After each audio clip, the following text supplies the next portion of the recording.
നിങ്ങൾ എപ്പോഴെങ്കിലും ജീവന് തുല്യം വിശ്വസിച്ച ഒരാളാൽ വഞ്ചിക്കപ്പെട്ടിട്ടുണ്ടോ? കൂടെ നിന്ന് ചതിച്ച സ്വന്തം ബന്ധുക്കളോ സുഹൃത്തുക്കളോ കാരണം രാത്രികളിൽ ഉറക്കം നഷ്ടപ്പെട്ട് ജീവിച്ചിട്ടുണ്ടോ? അവർ എന്നോട് ചെയ്ത അനീതിക്ക് അവർക്ക് എന്നെങ്കിലും ശിക്ഷ കിട്ടുമോ എന്നാലോചിച്ച് നിങ്ങളുടെ മനസ്സ് വെന്തുരുകിയിട്ടുണ്ടോ? എന്നെ കണ്ണീര് കുടിപ്പിച്ചവർ എന്നെങ്കിലും അനുഭവിക്കുമോ എന്ന് ചോദിച്ച് നിങ്ങൾ ദൈവത്തോട് പരാതിപ്പെട്ടിട്ടുണ്ടോ? ഈ ചോദ്യങ്ങൾ നിങ്ങളുടെ മനസ്സിൽ എന്നെങ്കിലും കടന്നുവന്നിട്ടുണ്ടെങ്കിൽ ഈ സന്ദേശം നിങ്ങൾക്കുള്ളതാണ്. നമ്മളെ വഞ്ചിച്ചവരോടും നമ്മളെ തകർക്കാൻ നോക്കിയ ശത്രുക്കളോടും നമ്മൾ എങ്ങനെ പ്രതികരിക്കണം? അവരോട് പ്രതികാരം ചെയ്യാൻ മനസ്സ് തുടിക്കുമ്പോൾ നമ്മൾ ശരിക്കും എന്താണ് ചെയ്യേണ്ടത്? ഇന്ത്യ കണ്ട ഏറ്റവും വലിയ രാഷ്ട്രീയ തന്ത്രജ്ഞനും തത്വചിന്തകനുമായ ആചാര്യ ചാണക്യന്റെ ചാണക്യനീതിയിൽ ഇതിന് വളരെ വ്യക്തവും കൃത്യവുമായ മറുപടിയുണ്ട്.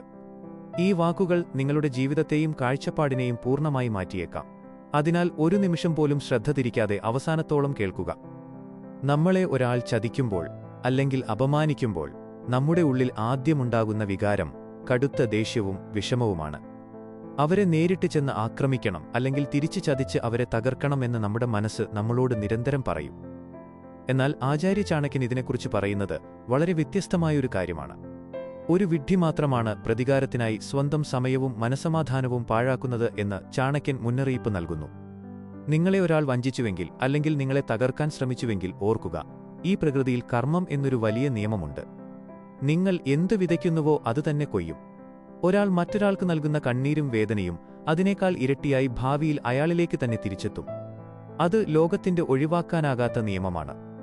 നിങ്ങളെ വഞ്ചിച്ചവർ ഇപ്പോൾ നിങ്ങളുടെ മുന്നിൽ വലിയ സന്തോഷത്തോടെയും ചിരിയോടെയും ജീവിക്കുന്നത് കണ്ട് നിങ്ങൾ ഒരിക്കലും നിരാശപ്പെടരുത്.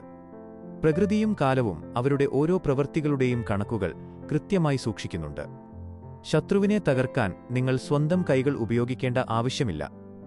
കാര്യങ്ങൾ സമയത്തിന് വിട്ടുകൊടുക്കുക. കാരണം കാലം നൽകുന്ന ശിക്ഷയേക്കാൾ കഠിനമായ മറ്റൊരു ശിക്ഷയും ഈ ലോകത്ത് ആർക്കും നൽകാൻ കഴിയില്ല. ഇനി നമ്മൾ ചിന്തിക്കേണ്ടത് കൂടെയുള്ള ശത്രുക്കളെക്കുറിച്ചാണ്. പുറത്തുനിന്നുള്ള ഒരു ശത്രുവിനേക്കാൾ 1000 മടങ്ങ് അപകടകാരിയാണ് കൂടെ നിന്ന് ചിരിക്കുന്ന വഞ്ചകനായ ഒരു ബന്ധു അല്ലെങ്കിൽ സുഹൃത്ത്. ചാണക്യൻ ഇതിനെക്കുറിച്ച് വളരെ മനോഹരമായൊരു ഉപമ പറയുന്നുണ്ട്. പാമ്പിന് വിഷമുള്ളത് അതിന്റെ പല്ലിലാണ്, ഈച്ചയ്ക്ക് വിഷമുള്ളത് അതിന്റെ തലയിലാണ്. എന്നാൽ വഞ്ചകനായ ഒരു മനുഷ്യന് അവന്റെ ശരീരം മുഴുവൻ വിഷമാണ്. സ്വന്തം ബന്ധുക്കളോ അല്ലെങ്കിൽ നമ്മൾ ഏറെ സ്നേഹിച്ച പ്രിയപ്പെട്ടവരോ നമ്മളെ വഞ്ചിച്ചാൽ നമ്മൾ എന്താണ് ചെയ്യേണ്ടത്? ആദ്യമായി അവരോടുള്ള അന്ധമായ വിശ്വാസം ഉടനടി അവസാനിപ്പിക്കുക. അവരോട് നേരിട്ട് വഴക്കിടാൻ പോകരുത്.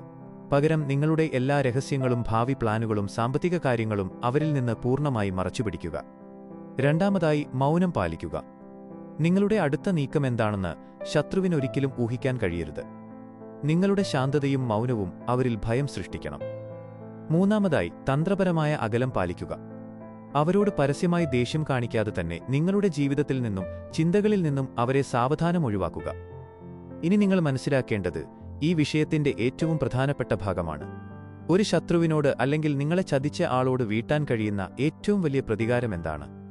ചാണക്യന്റെ ഉത്തരം ഇതാണ്: നിങ്ങളുടെ അതിരറ്റ വിജയമാണ് നിങ്ങളുടെ ശത്രുവിന് നൽകാൻ കഴിയുന്ന ഏറ്റവും വലിയ ശിക്ഷ. നിങ്ങളെ തകർക്കാൻ നോക്കിയവരുടെ മുന്നിൽ, നിങ്ങളെ ഒന്നുമല്ലാതെ ആക്കി മാറ്റി എന്ന് കരുതിയവരുടെ മുന്നിൽ നിങ്ങൾ മുൻപത്തേക്കാൾ ഉയർന്ന തലത്തിലേക്ക് വളരുക. അവർ കരുതിയത് ആ ചതിയിൽ നിങ്ങൾ പൂർണ്ണമായി തകർന്നുപോകുമെന്നാണ്. എന്നാൽ നിങ്ങൾ ആ തകർച്ചയിൽ നിന്ന് മുൻപത്തേക്കാൾ ശക്തമായി തിരിച്ചുവരിക.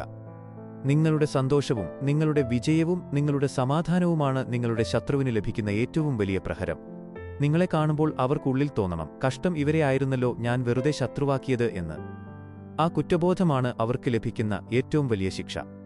ശത്രുവിനെ തകർക്കാൻ അവരോട് വഴക്കിടാനോ തർക്കിക്കാനോ ഇറങ്ങിപ്പുറപ്പെട്ടാൽ നഷ്ടപ്പെടുന്നത് നിങ്ങളുടെ സമാധാനവും നിങ്ങളുടെ സമയവുമാണ്. പകരം ആ കോപവും ഊർജവും നിങ്ങളുടെ ലക്ഷ്യങ്ങൾ നേടിയെടുക്കാൻ ഉപയോഗിക്കുക. ഒരു കാര്യം എപ്പോഴും ഓർക്കുക: വലിയ ലക്ഷ്യങ്ങളുള്ള ആളുകൾ വഴിയിലുള്ള ചെറിയ തടസ്സങ്ങളിൽ ശ്രദ്ധ കൊടുക്കാറില്ല.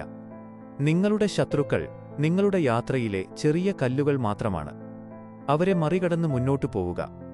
നിങ്ങളെ ചതിച്ചവരെ ഓർത്ത് നിങ്ങളുടെ ഇന്നത്തെ വിലപ്പെട്ട സമയം പാഴാക്കരുത്. അവരെ പ്രകൃതിക്കും കാലത്തിനും വിട്ടുകൊടുക്കുക. നിങ്ങൾ നിങ്ങളുടെ സ്വന്തം ജീവിതത്തിലും വിജയത്തിലും മാത്രം ശ്രദ്ധ കേന്ദ്രീകരിക്കുക. വിജയത്തിന്റെ കൊടുമുടിയിൽ നിങ്ങളെത്തുമ്പോൾ നിങ്ങളെ വഞ്ചിച്ചവർ നിങ്ങളുടെ തണൽ പോലും കിട്ടാതെ പുറകിൽ നിൽക്കുന്നത് കാണാം. നിങ്ങളുടെ ജീവിതത്തിലും ഇതുപോലെ നിങ്ങളെ ചതിച്ച അനുഭവങ്ങളോ അല്ലെങ്കിൽ അതിനെ അതിജീവിച്ച് വിജയിച്ച കഥകളോ ഉണ്ടോ? എങ്കിൽ അത് താഴെ കമന്റിൽ പങ്കുവയ്ക്കൂ. ഈ വാക്കുകൾ നിങ്ങളുടെ മനസ്സിൽ ധൈര്യം നൽകിയെങ്കിൽ ഈ സന്ദേശം നിങ്ങളുടെ പ്രിയപ്പെട്ടവർക്കായി ഷെയർ ചെയ്യാനും ഇതുപോലുള്ള നല്ല ആശയങ്ങൾക്കായി ചാനൽ സബ്സ്ക്രൈബ് ചെയ്യാനും മറക്കരുത്.